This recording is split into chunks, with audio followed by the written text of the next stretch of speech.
Every sports fan has an opinion. Well, these are ours. Welcome to Brock and Pep's Unsportsmanlike Convo. Right. And here are your hosts, Brock Fleming and Pep Cariotti. Good evening, ladies and gentlemen. It is January 5th, 2021.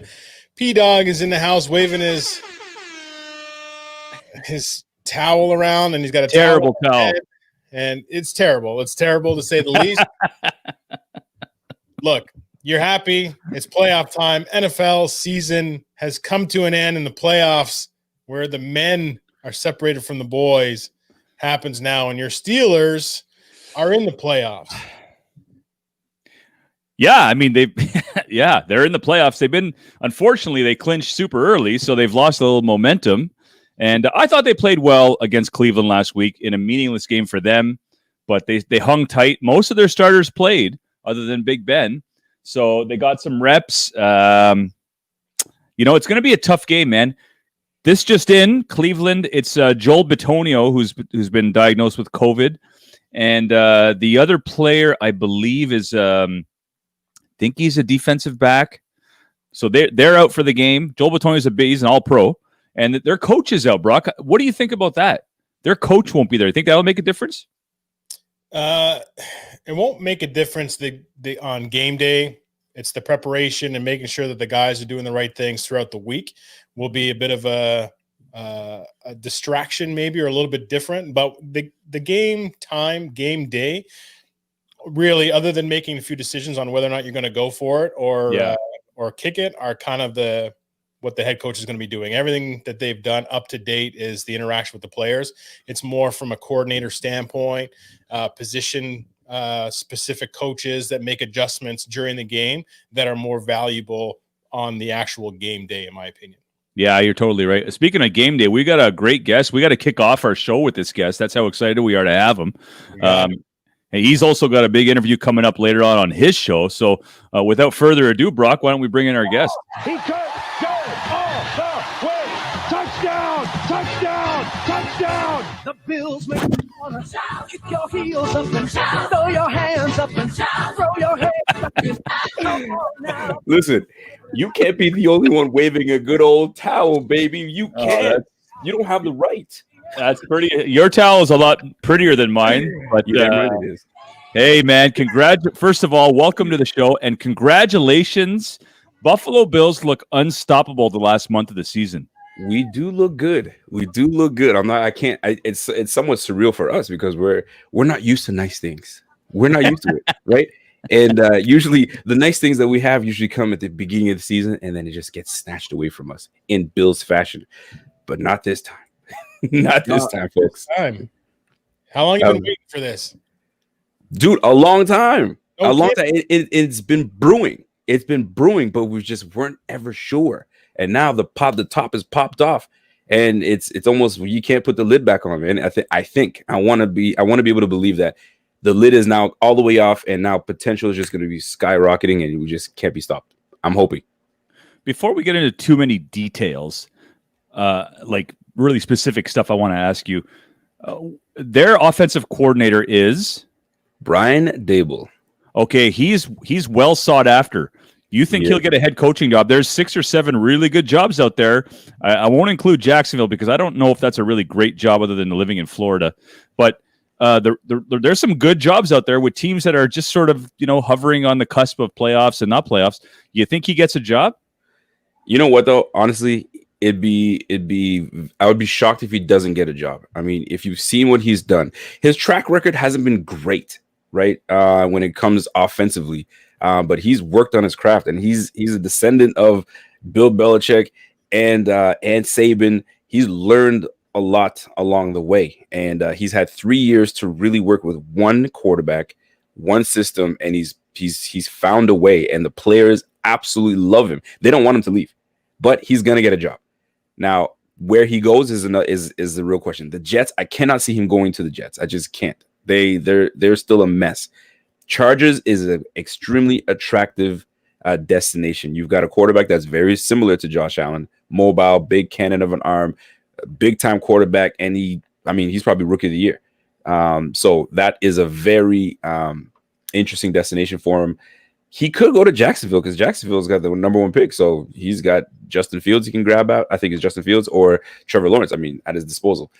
It all depends. Does he stay in Buffalo? Highly doubtful. I think he's taken off. It's just a matter of who gives him the best, destination, best possibility. Does the results of this season affect whether or not he leaves? Like, is it okay if we win, he's for sure gone? If they get the Super Bowl and lose, is he like, you know what, I'm back because we need to finish this? Is there any chance that he stays? Funny you mentioned that because that's been my thought process. If he wins the whole thing, voila, he's gone. But if they lose in a fashion where you're like, oh, I can't just leave like this, I'm gonna come back.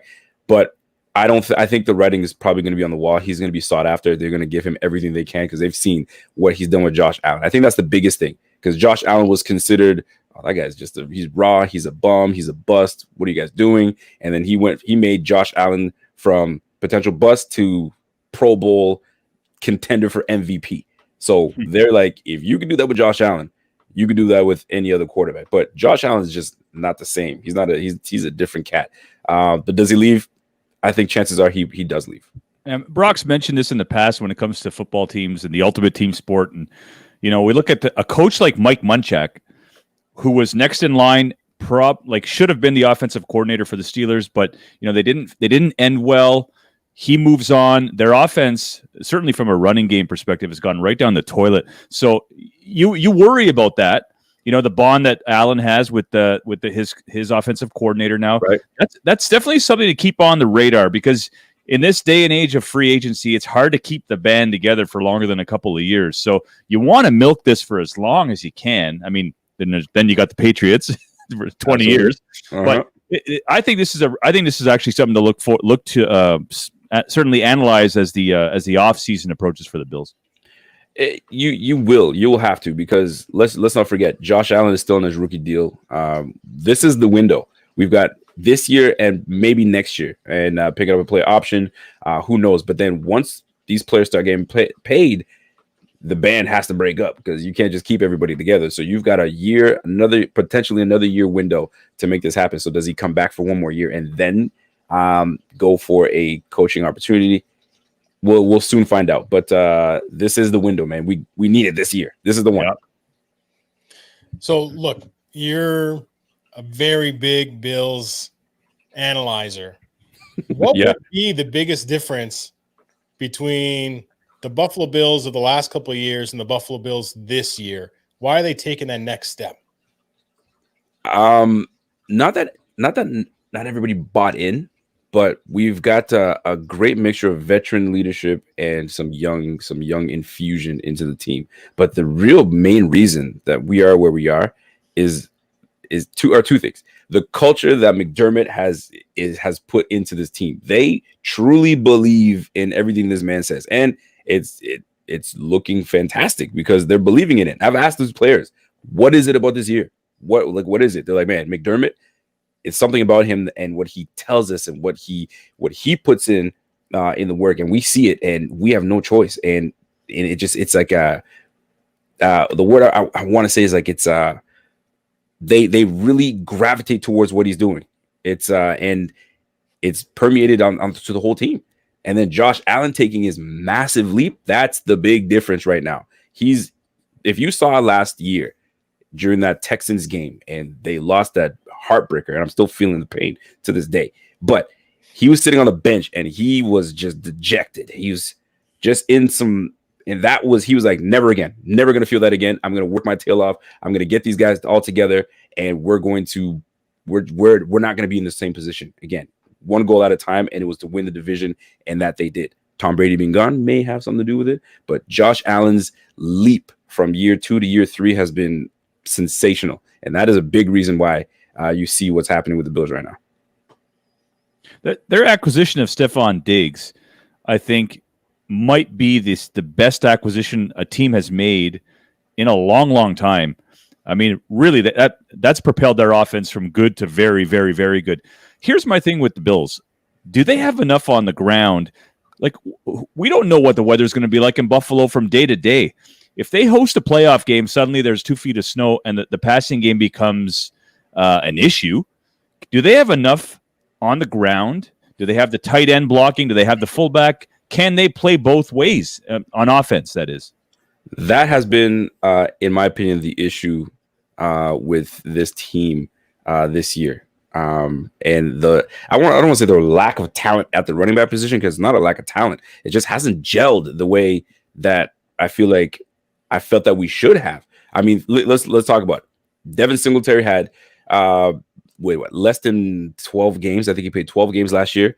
He had 775 yards rushing, sharing the load with Frank Gore. Frank Gore had almost 600 yards. So I'm thinking, okay, Frank Gore's gone. This rookie had almost 780 yards rushing.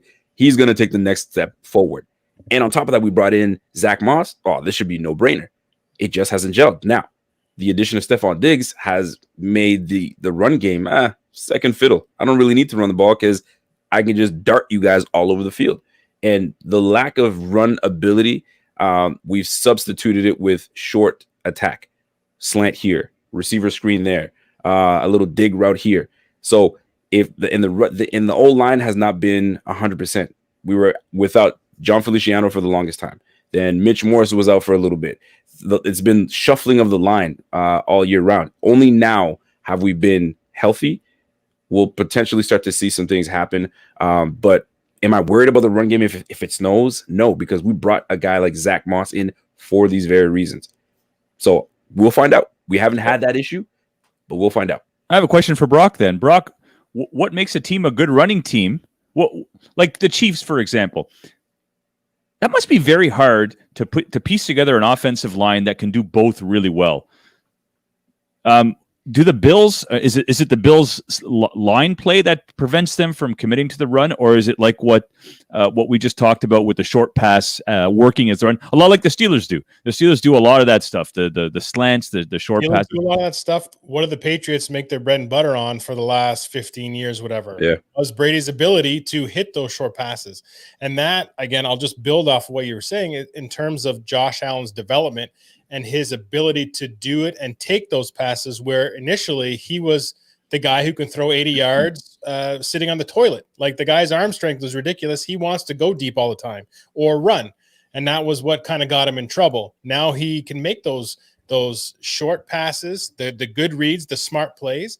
And I think when you guys talk about the Bills in terms of running, if it's bad weather, I think really Josh hasn't run as much as he normally does this year because he's making the better reads, but he has that ability.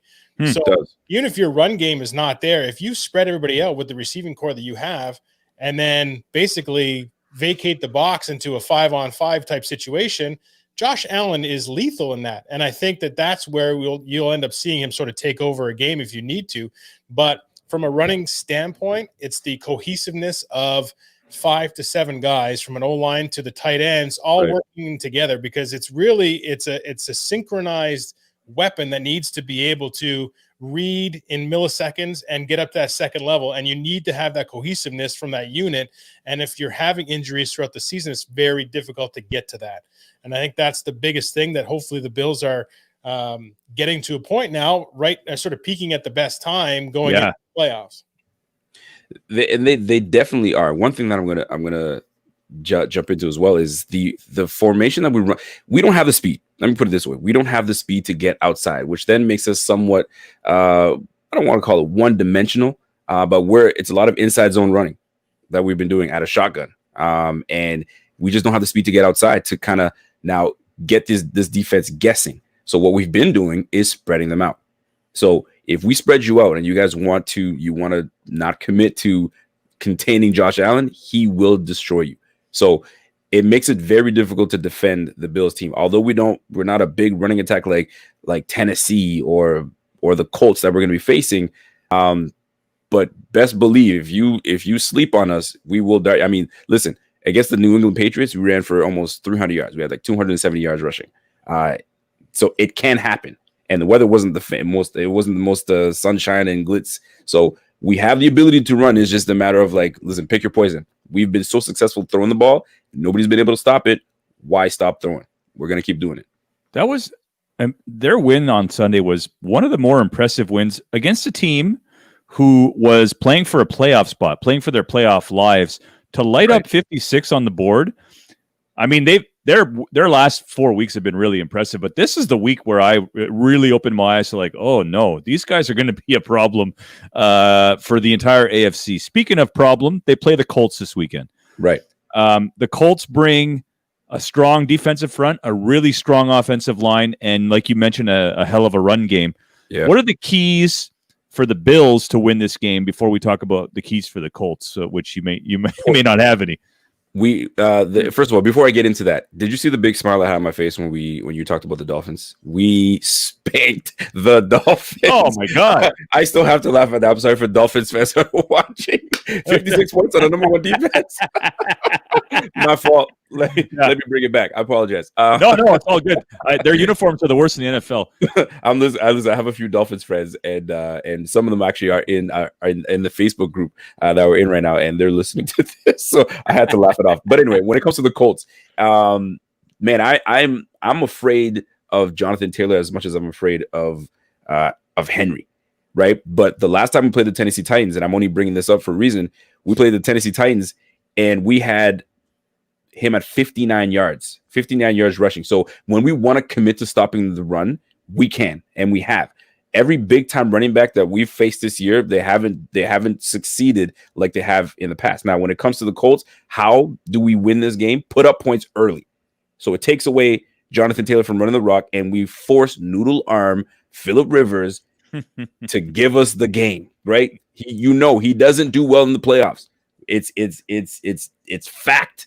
So at the end of the day, this is what it comes down to. Light the boards up against the Colts, make them one-dimensional where they have to throw the ball, and Trey White will lock things down, and Matt Milano will be all over you guys, and Jerry Hughes and all our guys are just pin the ears back and let the dogs go. That's how it's going to happen. We got a comment from Chris Couture. Now he doesn't come up as that, but right. He made a pretty good point. Let's not forget that Josh Allen played his college career in Wyoming, which is a place that's notorious for snow and high winds and stuff. So he's going to be used to playing in inclement weather, and Buffalo being no different than that. So hopefully, he does have some experience in that when he brings the playoffs. And I'll add to that, because a lot of people were wondering how the Bills were going to perform when we went up to play in Denver, and with the high altitudes and all of that nonsense. Guess what? Wyoming has higher altitude than in Denver, and you saw what we did to Denver. We lit the boards up with 48 points. I mean, it was a 50 burger or something of that nature. I can't remember. We just lighting everybody up. But the point of the matter is this: Josh Allen, forget about like the inclement weather. This guy is just dialed in. It doesn't matter, because I guess the narrative was he's not accurate. He's trash. He's not accurate. 50% coming, 52% coming out, or 56% coming out of Wyoming, and then comes into the NFL throwing for just not accurate. Then moves his accuracy up. He's throwing for almost 70% completion percentage, for crying out loud. It wasn't the fact that he just didn't have the talent. Now that you put the talent around him, he's going to excel. So I feel sorry. I feel sorry for the guys that are trying to face a Josh Allen that is so dialed in that it just seems like destiny is on our side, and we might be able to take this whole thing, man. I don't know. We'll see. Brock, you want to read the next comment that just came up? Well, I threw it up there on the screen. I'm assuming it's can we bring it back? The Dolphins fan. Please stop bashing my poor Never. We're gonna whoop the Dolphins. Listen, the Josh Allen is the Dolphins' daddy. Do you not understand? Call him daddy. That's it, Dolphins fans. Y'all gonna have to deal with this for another 10 years. I'm sorry. And Tua is a Tonga by what's his last name? Tonga. You mean turn the ball over? Tua turned the ball over. Listen, guys, I'm sorry, man. You might have to be looking for a quarterback in the draft. I'm not sure. We'll see. It's you joke, but somebody on our UC page brought that up, and not convinced that Tua or Kyler Murray, for that matter, are going to be long-term solutions for their clubs. Just the way they play hard, but they put themselves at risk just by the way they play. So those are interesting. Brock, Jonathan Taylor, that's your boy. You mentioned when he got drafted by the Colts, you were like, "That's a nice pick," if I'm not mistaken. Yeah, I mean, it really was a nice pick. And from his standpoint, I think he's super elated with the team he went to, because from a run blocking standpoint, the Colts offensive line is right up there. Nasty. Top 3. And they're nasty. They're nasty. It. So from a running back standpoint, hell yeah, I'm happy to go to Indianapolis. I'm happy to go to a place that's in a dome. I'm happy to go to a place where I have 5, 6 really with their rotation monsters in front of me who are mean sons of bitches that are going to plow the way for me. So yeah, I mean, we didn't get the chance to see him very much because he was in the West Coast in college, but I knew he was going to come in and really compete and bring something to their run game. And the O-line was already set up for it. They just needed a guy who had that kind of explosiveness. I'm a huge fan of Taylor, man. When he was coming out, I was like, man, if he could drop to the Bills, I don't care if we have, I mean, you saw who we took. We took Zach Moss. Yeah, and if there was a way that we could grab Taylor, I would have been elated. But he is a beast. He is, and I'm surprised that it took him so long to like get going. But Naeem Hines is doing an incredible job over there too, and that O-line is a nasty O-line. So that's one worry that I have about this Colts team is they run the ball well. They found their joie de vivre in running the ball. So we have to really be disciplined and have gap integrity to take away these lanes and offensively on the offensive side of the ball, put the points on the board. Because if we keep it close, man, they're just going to try to kill the clock and have Josh Allen on the sideline. We can't have that. And that's it. I don't think Phillip Rivers has the arm to bring a team back from down 10 or 15 or whatever. He just isn't. He's not mobile enough. His arm strength has definitely lost a little bit of juice. Just from what I've seen the last 4 or 5 weeks, he doesn't throw the deep ball that well anymore. If he does, the ball it's a bit of a duck. So I'm not concerned about Phillip Rivers and their passing attack so much. T.Y. Hilton, is he hurt, or is he just not? Are they just not using him? He was in and out of the lineup because of being hurt and so on and so forth. But he's now back in it, healthy. And you've seen the uptick in the offense with the Colts, and I know this because of fantasy. And I've been obviously paying attention to the Colts as of late. But Michael Pittman has come on a little bit. You got Pascal that has come on. He's an uptick for the rest of the offense, more so than himself from a. Yeah, I agree. Yes, I agree. Yeah, I definitely agree. And Michael Pittman is one person that you just can't sleep on. He's up and coming. Phillip Rivers just has went like a couple games slate where he was just on the money, dialed in with Pittman and Pascal and a few other guys. But this offense is coming along, man. You cannot sleep on this offense, especially with Taylor at the helm. But I think I'm confident in this defense that we have. We're dialed in. So Sean McDermott and Leslie Frazier have this team focused and zeroed in, and one game at a time, and we'll take away your best weapon. And right now, Taylor's their best weapon, so we got to make sure that we neutralize that threat and take care of business. I'd love to see you guys get to Phillip Rivers multiple times throughout this game. He's one of my least favorite players, period. Now, from a Colts standpoint, I mean, they got that Paris Campbell was another guy who got hurt early in the season. Yeah, I liked him. Ohio State, right? Huge help for them from the passing standpoint. For sure. And if you guys can get lids on Rivers, that'll make my day. On top of everything else, I just want to see him get smoked. Sorry, I just one X factor for me, and ironically, we're talking about coaches. I really like Frank Reich. Like I've always liked him as a backup quarterback, as a coordinator. He put in his time, and what he's doing it with a Colts team that hey man, they lost Andrew Luck, and everybody counted them out. They said this team's going to rebuild. Now they're going to break it down. I mean, they're back in the playoffs after a year and a half without Andrew Luck. Pretty remarkable stuff.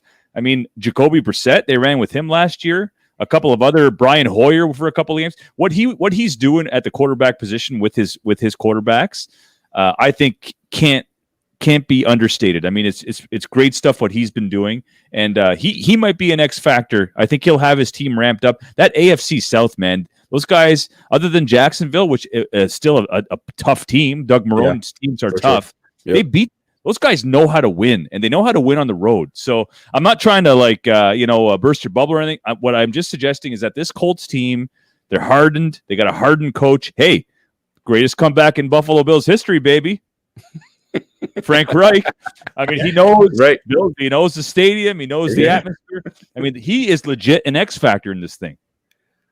Listen, the Colts are a good team. They're a well-coached team. I might have to pump the brakes just a little bit because I think they would have had this, in my opinion, the same success with Jacoby Brissett. I was actually disappointed that they brought in Phillip Rivers over Jacoby Brissett. And I really felt that was like, it was unnecessary, but they wanted a veteran guy to lead the troops, and maybe he brings an element that Jacoby doesn't. But Jacoby wasn't bad. I think he would have had the same success that Phillip Rivers had. But you know what? Phillip Rivers is there. I'm pleased to face Phillip Rivers in the first round. I'd rather face him than face and not that we're scared of the Titans, but Titans facing them in the first round, or even facing the Ravens in the first round. So let's take care of business first. I'm not counting my eggs ahead, but we'll take a Phillip Rivers before anybody else, and that'll kind of get us into the playoff mojo and ready, because we feel that loss from last year. We felt it, and we're not trying to get out in the first round. We can't. Actually, the Colts, I think, was a spot where Tom Brady was rumored to maybe be looking into at one point. And I thought that would have been a really good fit for him, too. That would have been interesting. Pieces. I mean, he's doing okay in Tampa, but the Colts have a lot of things to be concerned about this week. I think they should be able to handle them, but definitely don't overlook them into the next week, or they'll come back and surprise you somewhere. So hopefully they get that done. Pep, do you have more questions for him? I know that you got a big interview coming up, so we don't want to take too much of your time. We got a couple more we want to go with. Yeah, by all means. Pierre, do you have any more questions for me? You want to get into? Well, yeah. I want to ask him his thoughts on the other games, but maybe can you just pick winners? Can we? We want to ask you, Brockton. We're going to top 5 that we want to ask you about, but so Cleveland at Pitt. Cleveland. Oh God. And you know it. I'm regretting this. Baltimore at Tennessee. Baltimore, Tennessee. That's a tough one, man. That is a tough one. That is super. You know what though? I'm gonna give the edge to Baltimore because they're red hot right now. They are red hot, and I'm gonna give them the edge. However, I would prefer Tennessee win the game because I think matchup wise, I think we match up a little better against Tennessee, even though we lost to them before. But scheduling and COVID, and it just was, we were preparing for 2 teams at the same time, the Chiefs and the Colts, the 2 teams we ironically lost to. But I'll take Baltimore to win against Tennessee. You know, it's funny. All these teams that I just mentioned have been playing playoff football for the last 5-6 weeks, maybe aside from Pittsburgh. But like Cleveland, every game for the last month has been like do or die. Baltimore, same thing. Tennessee and the Colts have been fighting for that playoff spot. So these are hardened teams. These are playoff teams. So I can't pick the Baltimore, Tennessee. That's a tough one. Rams at Seattle. Sorry, Brock. I want to ask him, actually, do you think it was a mistake for Pittsburgh to not play Ben and play a game? Absolutely. Put the Browns out last week. Absolutely. And I feel like that is why I'm picking Cleveland, because they're so motivated. We made the playoffs. They're not just like, I just want to make the playoffs and just be done. The fact that now they got a taste of Steelers blood, they're going for more. And I don't think they believe in that Roethlisberger is that guy. And I feel like they're that confident that they can take down the Steelers. And their Steelers, I don't know what's happened to the run defense. The last couple games have been a little off. And Kareem Hunt and Nick Chubb, those guys are problems, man. Well, you guys got injuries, though. You guys got a couple of your linebackers that are out. That's true, too. I'll give you that. Arguably one of the best cores, I think, in the league if you get everybody healthy. Oh, yeah. Sure. But Bud Dupree losing him was like losing Shazier. That was huge. It's the same thing. He was a monster. He was blowing up the edge. And he played the run really well. So losing him was like when we lost Bush, I said, okay, you know what? He's a young guy anyways. He'll recover fully. Spillane came in, played pretty well. But when we lost Dupree, I said we're in a hot mess of trouble here. That's a big deal. Now teams are keying in on Watt and the Tuitt and Hayward to get a lot of run. There's not a lot of backups on Pittsburgh, so they're worn out. They're tough. worn out. Hayward had a week off last week, so they're going to be ready. They're going to be pumped. And Cleveland came into Pittsburgh a few weeks ago, and they got hammered. So, Pittsburgh will be up for this game. They make no mistake about it. It's going to be closer like you said, Cleveland's amped up, and they just don't want to make it to the dance. They want to, they want to make some noise. So. And in no way am I saying it's going to be a blowout. It's going to be really close. And where Steelers have the edge, I'm not sure what's happened to the run game. I'm hoping it gets back. I like Benny Snell. I like Connor. And I think Samuel's. I think you have Samuel on your team. I'm not sure if he's still there or not. But but Deontay Johnson, I believe, you guys can take advantage of that secondary. That Cleveland secondary is not good. Other than Ward, they don't have anybody that.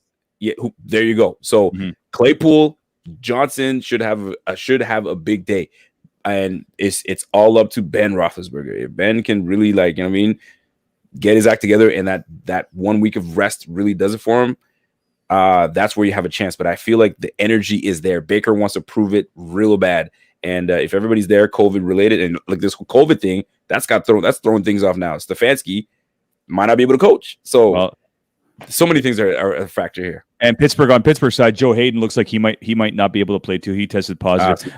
Rams at Seattle. I'll give Seattle the edge. I'll Russ, man. Let Russ cook. I like him. Yeah. Tampa at Washington. Yo, man. I know. I like Washington, man. I like Washington. And I love the comment from Chase. What was the rookie that was like, yo, Tom Brady coming? I love it. And Alex Smith playing gives them a very big opportunity. Gibson is a damn good back. And Tampa's defense is suspect.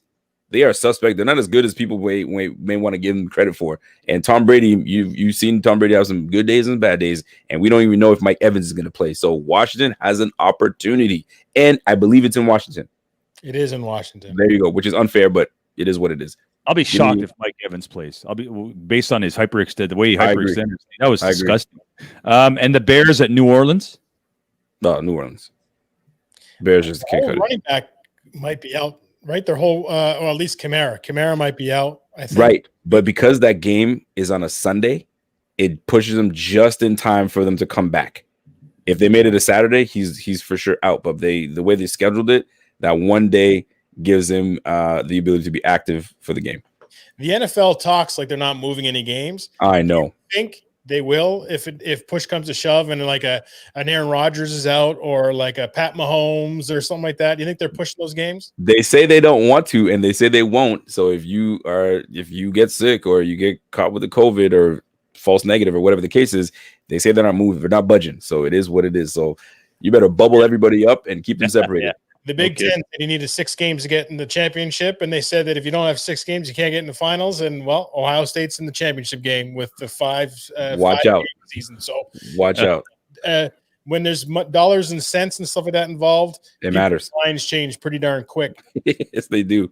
All right, yes, they do. Have the last thing we have is we want to do a top 5. Yep. Top 5 Buffalo Bill players of all time. There's going to be an intro, so you're going to have a little bit of a second to think about it. My top 5? 5. Yeah, Mike, roll it.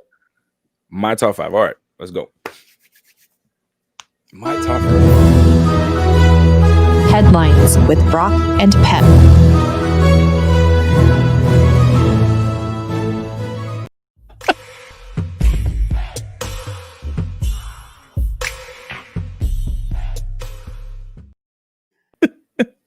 Okay. Good job. All right. We got it. All right. We got it right. We got it. Top 5 Buffalo, your favorite Buffalo Bills of all time. That's right. Got it. Here we go. Number 1, Stevie Johnson. All right. Stevie Johnson is my number 1. Love this guy. He is what made people, galvanized people to really respect Bills, because at one point in people weren't respecting Bills whatsoever. But he was like, you know what? This is my team, man. So Stevie Johnson, number 1. Number 2, I'm a big fan. I'm a big fan of Thurman Thomas. Thurman Thomas, that's my guy. So Marshawn Lynch, number 3.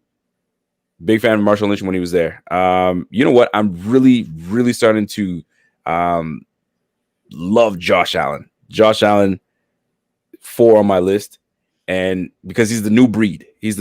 And 5th all time that I like that's been on this team.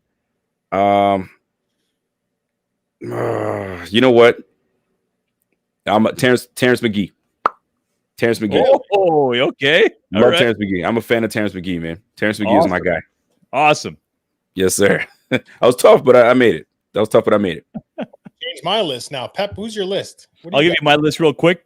Number 5, Fred Smirlis. Only because he's one of the first football cards I ever owned. Okay. And I remember he had that big mustache. Number 4, Bruce Smith. Obviously. Number 3, Jim Kelly. My first football jersey I ever owned. I'm surprised I'm not a Bills fan. The first football jersey I ever owned was Jim Kelly. The wagon's full anyway, so don't worry about Okay. it. Number 2, Doug Flutie. I just loved that whole story, and I hated how it ended. And number 1 is Cookie Gilchrist. Oh, okay. Cookie Gilchrist played in the CFL, joined the Bills for 3 years only, ran for 3,000 yards. Yep. He even played kicker, and he had 78 catches. So the dude did everything. Honorable mention, and I don't say this as a joke, it was the Juice. I loved him on NFL on NBC as an analyst with Will McDonough and Bob Costas, and then everything went to hell. But put aside the controversy of O.J. Simpson with the non-football situations, right? He is a charismatic individual. Like you want to be around this guy, man. Even now when he's on Twitter and his sign off and everything, they love the man. He joins Twitter and everybody. He's so charismatic he can get away with murder. Like, I mean, that was good. Who we kidding? Brock, do you have a top 5? Yeah, and other than saying like the team from the 90s to 94 type thing, honorable mentions Doug Flutie because I love Doug Flutie when he was in the CFL. I wanted to see him do well. If it wasn't for Doug, I would probably still be like a hardcore Bills fan because if he didn't get pulled in that game for Rob Johnson, I wouldn't have spited the Bills and their ownership for so long. Another honorable mention, Reuben Brown and Jason Peters. Those are both two of my favorite line guys that went. A lot of people don't know Jason Peters, who is the inevitable Hall of Famer at some point. Got his start as an undrafted free agent with Buffalo. As a tight end. Well, he got the right tackle thing, then flipped over to the left tackle. Right. That's what they started seeing him, what he could do from an athletic standpoint. Yep. But he finally got the job as the right tackle, moved in there, and then had a couple Pro Bowl seasons. So I like them. But then I would go, my top 5 are Pete Metzeler, the tight end for he was huge. Bruce Smith, number 4. Number 3 was Thurman Thomas. Number 2 was Andre Reed. And number 1 was Jim Kelly. Those are my guys. I was an offensive guy. But Brock, can we get you back on the wagon? Look, I am not. If there is anything that I am on from an NFL standpoint, other than my Florida Gator players as they spread throughout the league, kind of thing, the Bills still always have a soft spot. I'm still very bitter about that whole scenario. Come home. I have come home. It's time. It's time. It might be. It's coming home. I'm coming home. All right, man. We've taken plenty of your time. You only got about 20, 25 minutes until your show starts and your interview starts. So we're don't miss my girl Krista. She has a comment. Oh, what do we got? My girl Krista's got a comment. Is this Krista? Mike's gonna have to tell me who's what because we don't have the names that show up when we do this. I gotcha. Oh, Krista Blanco. Yeah. Oh, is it Krista? Yeah. Must be. That's my girl. Obviously. All right. She's a big, huge Bills fan. Her and her pops. Yep. I know Krista well. Her father used to coach us. Her mom was my basketball coach in college. No kidding. Okay, so you guys know her well. Whatever. Yeah. It's they're a well. Our kids are in the same class, so and we see each other. That's cool. I like that. Although she married a Rams fan, so I know we got to change that. There in that household, which is a little bit tougher. Rico, you have a show. You want to quickly plug your show before we send you off? Will do. Okay, so it's the Buffalo Fanatics on all social media platforms and YouTube specifically. We have a show seven days a week. We have a show every single day. You can catch me on Tuesdays today. With either a player or we do fan interactions, and then back again on Friday, and then a post game, which will be on Saturday after the game. Those are the times where you want to come because it is lit. I become a different person, and it's a good time. So, and that's what it is, man. So follow myself on Twitter, RealRico_BF, and other than that, man, it's Buffalo Fanatics on all social media platforms. You can't miss us. Awesome, brother. We really appreciate you taking the time. This won't be the last time because I feel like we're Absolutely. gonna have a few more weeks of the 100%. Bills making their push. So we'll get your butt on here and we'll get you the next week. For sure. Enjoy it. Have a great interview. For those, when you're done listening to us, flip over to that channel and watch it. I'll be right there following along too. I appreciate it. Before I leave, Good luck, Bills. yes, but good luck. And you know what? Steelers, good luck to you as well. I spared Pierre today. I wanted to roast him when the Bills took them down on primetime TV, but we'll talk about that another time. We'll talk about that another time. Got plenty of time for that. There'll be a rematch, my friend. There'll be a rematch. Okay, then we'll wait for that. We'll wait for it. All right, guys. I appreciate you guys having me on. You guys are fantastic. And one of these days, I'm going to bring you both on the Buffalo Fanatics. I would love for you guys to come on. I'm in, brother. You got it, man. Take care. All right, take care. Take care. All Rob, right, we got to pay some bills too, buddy. we do got to pay some bills. You want to go first? Sure. Today's show is brought to you by Sophia Jeeves, Wealth Builder. She's the chick who knows how to make your money make money. Fellas, get the girl, drive the car you've always wanted. Ladies, be the superstar you deserve to be. Buy the clothes you want to buy and rock that boardroom. Talk to the queen of finance herself by calling 613-818-1723 and do it today. Beauty. For anybody out there who's looking to be a sponsor or interested, just hit us up and we can work some out with you guys. We got some spots moving forward. All right. So action-packed with him. We wanted to get as much stuff as we could in. That's cool. Which was awesome. We got to make sure we wrap up because I want to see his interview and see how that goes. For sure. But we got some headlines, though, and I think that's a cue for...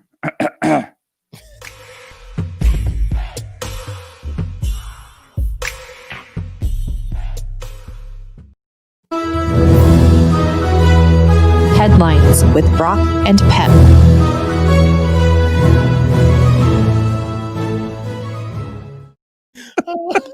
I think he did that one on purpose. I'm sure he did it on He purpose. did that on purpose. Before we talk about Ohio State and Alabama and then the Heisman announcement tonight, I want to say rest in peace to John Muckler, who passed away today. Yeah. I mean, you know, it's never easy, no matter what age. And I remember Mucks coaching the Oilers to a Stanley Cup after they traded Gretz, and he was instrumental in building those championship contender teams in Ottawa. Great hockey guy. You know, 2021 has been pretty crappy so far. We lost Casey Jones, Boston Celtics great coach through the 80s and player. I think he was part of 13 championships as a player and coach, which is crazy. And Paul Westphal passed away as well, another great NBA coach and player who coached your boy Barkley in the finals there against the Bulls. Was also part of maybe one of the most incredible triple overtime playoff games as a player against the Celtics. You should Google that if you ever want to have a good watch. Craziest game I've ever seen. So rest in peace to all those guys, and you know, it is what it is. But Brock, the finals are set.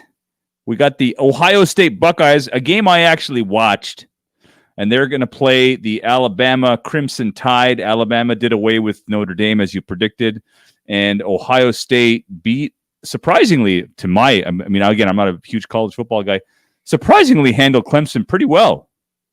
They handled them extremely well. They ran the ball extremely well. Justin Fields played extremely well. You know, I put money on the game. I parlayed it with the Bama. Bama covered, no problem. I teased it down, but I teased Clemson down to like 0.5. Why I didn't just take Ohio State plus the points, because I knew it was going to be closer. But the problem is I overlooked the fact that Ohio State has such a chip on their shoulder moving forward with this game against Clemson. They have the video up in their locker room that's 24/7 showing the score from last year's playoff game, that they had missed some opportunities down the red zone. They got field goals instead of touchdowns, this and that. Didn't play overly well, ended up losing. But then also the fact that Dabo Swinney, their head coach, is kind of downplaying their program in terms of they should be ranked 11th and there should be nobody in the top 10 who doesn't play at least 6 games or doesn't play a full slate, which, to his defense, I kind of agree. However, you have a team that is as skilled and deep as Ohio State to give them more bulletin board material and to kind of fire them up. Yep. University, like, these are kids. Kids are very emotional. There is no professional understanding that, I'm going to do X, Y, and Z when I'm out there. And, this is a guy that I played with last year because I was traded, and this kind of like camaraderie. In university, it's all about your school. And it's like, hey, it's us versus everybody. So when you give them that kind of fuel in a game, I'm not surprised whatsoever. Am I surprised of how much they won by? Yes. Am I surprised that how Justin Fields threw the ball in the second half after getting his ribs, knocked in or whatever it is by Skalski? Yes. All these things I was surprised about, but ultimately I'm not shocked that Ohio State won. How is it going to fare for the next week? I don't know. Will they bring that chip against Alabama? I don't know.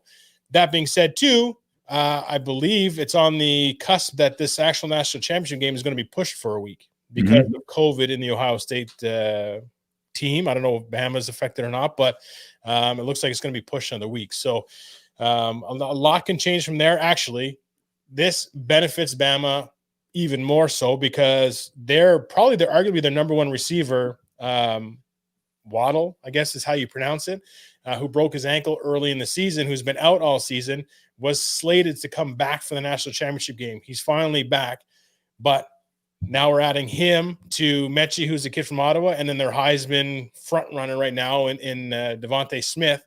From a receiving standpoint, like, Ohio State's not going to be able to keep up with those receivers, that's for sure. But I think Ohio State can really run the ball, and if Fields is healthy, which is good for Ohio State for an extra week, then you never know. Anything can happen in these games. And Ohio State looked really good. So I'm curious to see what happens. I'm excited for it. Now I got an extra week to wait, though. Yeah, I'm with you there. I think watching Ohio State and hearing that story, they laid it all out on the line. Can they duplicate that? Can they find that internal motivation without the bulletin board stuff to beat a powerhouse like Alabama? I don't see it, but crazier things have happened. I was so impressed with Justin Fields, his grit. He made some really tough throws. Like, he got some balls into some really tight areas. Incredible. There's going to be some creative editing at the end of the show. But hey, I thought he played really well. He threw some really good deep balls to Olave, is an upper echelon receiver. The thing is, Alabama's secondary is much better than Clemson's. Well, Pat Surtain might be the best. Right. He's not going to get beat like that. Saban will not have that. Saban will also not feed into the bulletin board material as Dabo did. Like, Saban is a very, very intelligent man who knows how to play the game, knows how to get his team up without giving the other team anything and still showing them respect and whatever. So, Bama is just, with Saban at the helm, is just a whatever. I'm going to say rolling whatever, but then I get comments from Couture of roll tide. Get it, roll tide. Well, but listen, they're rolling. They're good. Okay, well, in like a minute or less, who's going to win the Heisman tonight? You know what? I put money on Trevor Lawrence to win because he was like a 5-1. I think Devontae Smith is the head, but I think Lawrence gets it because the Heisman voters, the vote closed on December 24th. Right before that happened, it was the Clemson smoking Notre Dame with Trevor Lawrence back, who had a very good game. The other one was Alabama, Florida, which again was a back and forth game. I think Trask actually looked really good in that game, considering he has no run game support like they do in Alabama. Devontae Smith had a pretty good game, but Najee Harris is the one who stood out in that sense. And then he probably overshadowed Mac Jones and Devontae Smith. So from the fact that they just closed the voting at that point, I think that Lawrence might take it in this one. Now, I think Heisman should be done after the season, in which case, after last week, Trask and Lawrence fall down to 3 and 4, and you would have Smith probably at number 1 and Jones at 2. But because of the 24th, I think Lawrence has a chance. You heard it here. I have no say in this. I only watched the last couple of weeks. From what I saw, though, Smith is good. Smith is a game changer kind of player. So if he's been playing like that all season, I mean, I would vote for him out of those guys. I didn't see enough of Trask. Mac Jones is blessed with a good running game and great O-line, and Trevor Lawrence with Smith, right? You have Smith, who's a Heisman. You have a quarterback who's a Heisman throwing the ball. You have a running attack that's a Heisman finalist running the ball.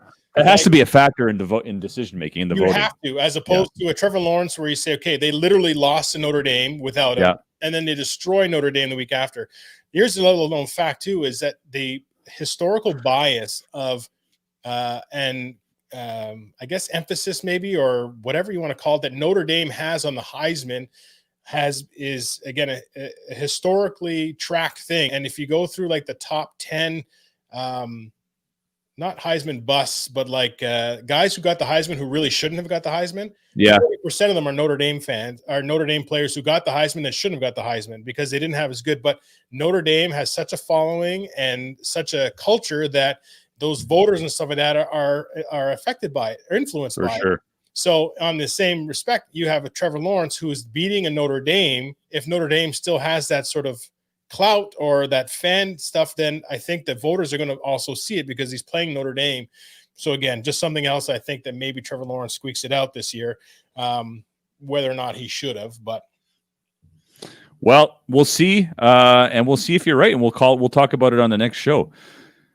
Raptors, in 2 seconds or less, they're in big trouble, man. They're 1-5 now. And it's not a pretty 1-5. They've been up double digits in most of their games, and they end up losing by double digits. They could come back home, quote unquote, at 1-10 after their West Coast trip coming up. Big issues in Toronto defensively. I read a great article today about how they're having a hard time in Tampa. I mean, look, they have a few fans in their building, and yesterday, for example, some of those fans. Taco Fall played university ball around the corner, so they were chanting for his name. So this is your home crowd cheering for the opposing team. They're not enjoying their time in Tampa. They're actually having a hard time in it. They look fatigued. They look tired. They look like a team that's been in a couple of deep playoff runs, which they actually have. I think we've overestimated their core. I'm guilty of that. I mean, Pascal Siakam is very much a one hand dominant guy. I mean, you don't see him go left very much. It's all right-handed stuff. Teams have figured him out. He doesn't shoot the three ball well enough to really respect him to do it. He's a high character, high motor guy, but like he's the guy that they're counting on, and he just can't provide that. His offensive game can't provide that. Can he provide the hustle? Absolutely. Can he provide the spark? Absolutely. Defensive presence? Sure. But is that the guy you want as the face of your team? When you need a bucket, when you're down by 2, and I don't think so. Freddie Van Vliet seems to be wanting to take on that role. Have you watched a lot of the Raptors? Have you seen any of their games, Brock? I watched a bit last night because I bet against them. For some reason, I saw the Celtics were underdogs by crazy 4.5 points. So crazy. I doubled down with Canada and them, and the Raptors paid off for me. Not on the score sheet and not in the record books in terms of wins and losses, which sucks. But I think like the Raptors core guys, like the real nucleus of the Raptors is being Van Vliet, Lowry. I guess like those two alone to me sort of create that inner core that makes everything else stick together. They're both older. They both have families, older. They both have families, kids, that kind of stuff. They were just in the bubble. They were just away from their family for months on end. They went a long, deep playoff run. Yep. And now they say, okay, it's a shorter off season. We're going right back into it before Christmas, which sucks. And then you say, well, actually, we're back down in another spot that we're probably in a hotel again. We're isolated. We're whatever. We're going right back to it. And I think there's got to be some aspect of like just being emotionally drained from being away from family and friends and normalcy. And, because they're north of the border, they got to be down there. But other teams don't have that problem, right? Well, and Lowry said it today. I mean, to elaborate on that, Lowry came out in the media today and said, we have zero swag. We have nothing to our game. Teams aren't afraid of us. They're coming in, and this is a direct quote. They're coming into our building and saying, "Okay, time to eat." So these teams see the Raptors as a team that's tired, that's played a lot, that's played in the bubble. They've been away from home. They're away from home again. And when I think of the Raptors nucleus, I think of current nucleus right now, because I don't see Lowry as the future. I think he's lost a bit of a step, although he's playing well. Yeah. Right now, I think their nucleus is Van Vliet, OG, Siakam, and Powell. I think they're going with that, and Lowry as part of that nucleus, immediate nucleus. Yes, sure, but the thinking next year, it's those four guys that they view as their nucleus with Chris Boucher, and I mean they're giving some of these guys a test run to see what they got. Terrence Davis got in some hot water in the offseason, so he's just starting to come around now. But I think I underestimated the loss of Ibaka. I think that the presence down low, the shot blocking, the rebounding, just the enforcer presence he brought. He's a big guy, muscle. I think they really, really missed that. They're being out rebounded like crazy. Teams are getting to the paint, zero worries, layups, driving kicks. I mean, really, teams are having an offensive field day with the Raptors, and that's unlike them. They usually play pretty good defense. So there's something going on, Brock. I don't know if it's schematic. I don't know if it's fatigue. I don't know if it's what you mentioned. I think it's a lot of stuff, and I think that when they get home, I think you're going to see a bit of a rejuvenation from some of those guys like Lowry and Powell and Van Vliet of being back in their homes, around their family, their kids at the game, that kind of stuff. If we get to that point where it starts to become normal to a point again, I think you're going to see them get rejuvenated. At least that's what I would be feeling from their standpoint. Like, it's got to be extremely tough to be just constantly gone and in a bubble and not, getting the same freedoms as some of the other players and teams of seeing family, all that kind of stuff. And that weighs on you. And I think it's a matter of time they get home, and they gotta navigate the waters right now and do their best to fight through it and win a few games so they're not completely out of it when they get home. Well, they got a tough stretch coming up there. They got to play at Phoenix, who's a really good team, and I believe they also have Portland on that schedule. Going up to Portland's never easy, so we'll see what happens there. World Juniors tonight, Brock. 9:30 puck drop. I mean, I get it. I'm excited. I get it. It's late, but it's 7:30 in Edmonton or whatever the time change is. But yeah. That's late. I'm going to stay up. I'm excited. Team Canada, 18 titles since this tournament started in 39 years. Twice they've gone 5 in a row, which I didn't know. That's incredible. For the last one finished in Ottawa. Yeah, and they're looking for they're going to go back to back this year if they win tonight. So I'm excited. Anything jump out at you with this particular team? I mean, they have 19 draft picks. That's incredible. 19 NHL draft picks on the squad. Anybody sort of stand out in the games that you've watched?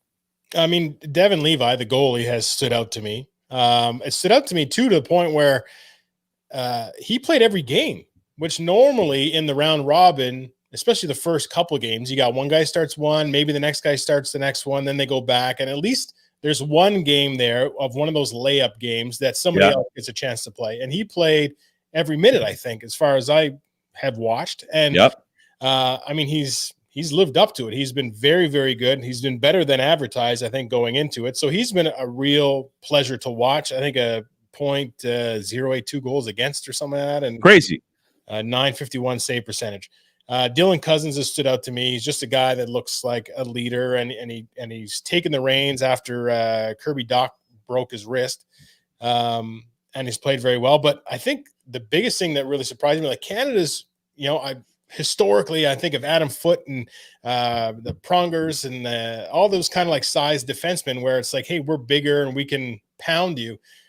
Again, another editing issue that I'll have to deal with. But Canada's defense this year is probably the best one that I've seen to date. The amount of the way they skate and the puck movement and all that kind of stuff. I mean, that Drysdale kid on defense is phenomenal, but just the unit is really fun to watch.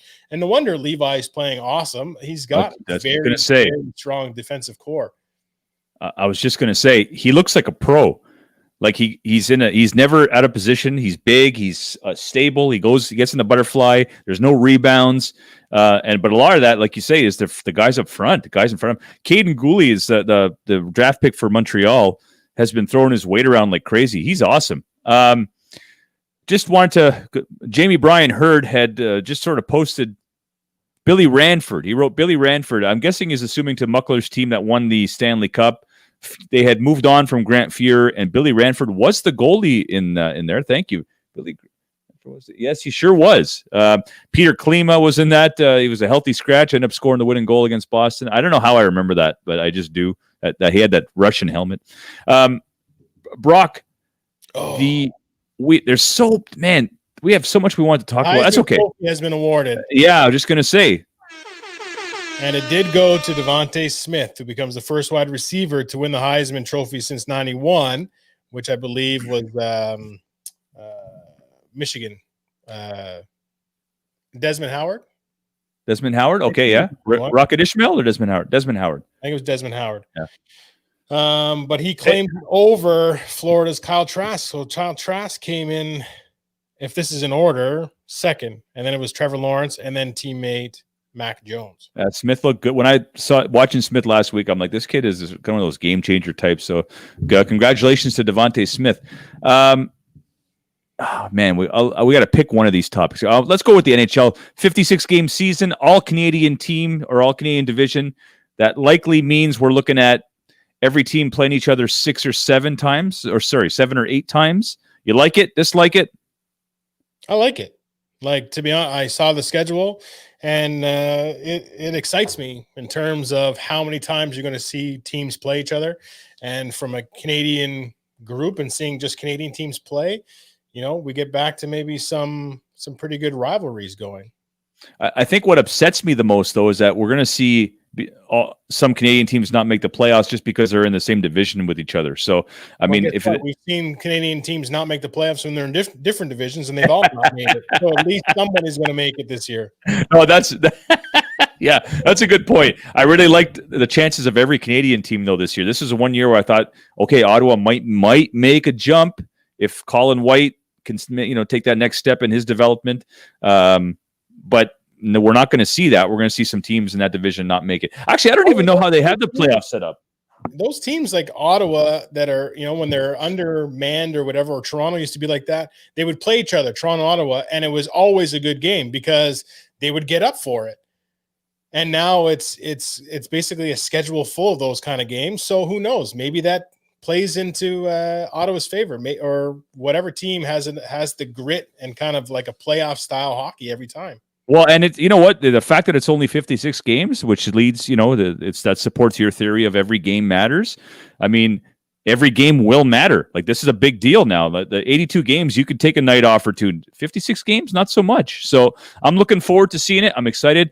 NFL just announced their Hall of Fame finalists for 2021. We got Peyton Manning, Reggie Wayne, Jared Allen, Megatron, Leroy Butler, who I'm surprised isn't in yet, and Charles Woodson, who I thought was in already.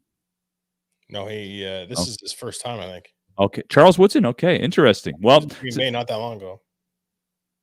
I guess so. Yeah, I feel like he's been out for a few years. But anyway, well, congratulations to those guys. Peyton Manning, has to be a first ballot. I mean, what? There's a few first ballots on there. Charles Woodson, Peyton Manning being two of them. Pretty remarkable stuff. There's some head coaching jobs, Brock, I want to bring up. Looks like the Jets, the Jacksonville Jaguars, Chargers, Houston Texans, Falcons, and Lions all are looking for head coaches. What's the best job out of those teams? The Chargers, I think. Yeah, just because of Herbert and the system or the talent? The new stadium, the uniforms, the weather, all that stuff. I think that's why Urban Meyer is out there interviewing for it, I think, too. So, that's a fairly good place to be. We're running out of time. I was going to talk Jays. We'll bring that up. They offered Springer 5 years under 150. He wants more than 150. We'll talk about that on the next show. They don't get him. Yeah. We'll talk about the Blue Jays more with Mike. Actually, we'll get Mike on and have him join us in the Blue Jays talk. That's it. That's all I got, Brock. Unless you got anything more you want to add to this beautiful show? No, but we do have a sponsor for today's show, and Sophia Jeeves Wealth Builder. If you want your money to make more money, you got to call Sophia Jeeves Wealth Builder. Call her at 613-818-1723. Sophia.Jeeves, that's Geeves @gmail.com. And she will help guide you in the right direction and help your money make money for you. Sophia, we'd like to thank you for your sponsorship. If anybody is looking to get some advertising on the show, by all means, reach out to us on sportsmanlikeconvo@gmail.com. Pierre and I can discuss that with you. If anybody's looking for any swag, I got a couple of hats still here, but also if you're looking for anything specific, custom sweaters, hats, you name it, pants, you can either reach out to us or reach out to Steve at sales@megacitypromotions.com. He can get you your size, style, color, whatever you want. It's almost too many choices, so maybe that's what's scaring some people. But if you guys are looking for basic, he's got some of the mock-ups that are based there. But phenomenal gear. Other than that, I think that's about it. You got anything else, Pep? That's it, man. It's the best weekend of football coming up. The wild card weekend is always the best. The championship weekends are pretty good too, but this is usually the best football. So enjoy it, and go Steelers, go Bills, go Washington. I'm going for the underdog, man. Go Washington. Yeah, I love Ron Rivera. Can't survive cancer this year. I'm going for Washington. Yeah, right on. We're going out to a Bills song. It's the Bills AFC East champs. Josh Allen is the song called. I don't even know who sings it, but I got it on YouTube.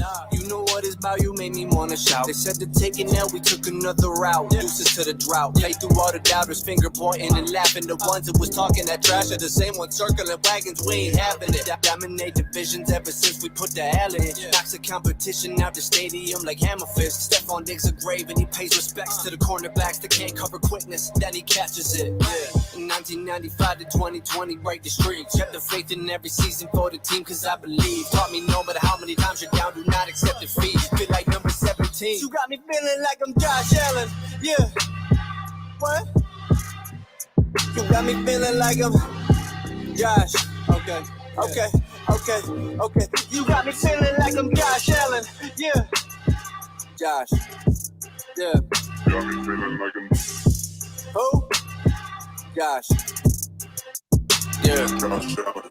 Yeah. Succeed the most in the freezing cold. Break a couple tables in a parking lot with sleet and snow. Yeah. Put the work in with Sean McDermott, a worthy coach. Y'all can get the hands like a Wilson ball when it's Beasley thrown. Yeah.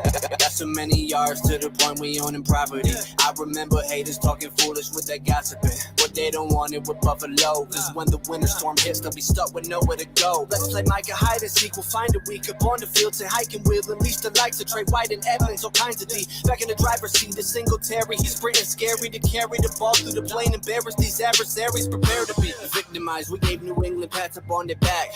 Told New York to jet, they left the scene and packed their bags. Went fishing for some dolphins, left them beats up on the sand. AFC East champs, you got me feeling like I'm Josh Allen. Yeah. What? You got me feeling like I'm Josh. Okay. Yeah. Josh. Got me feeling like I'm. Who? Josh. Yeah. Josh Allen.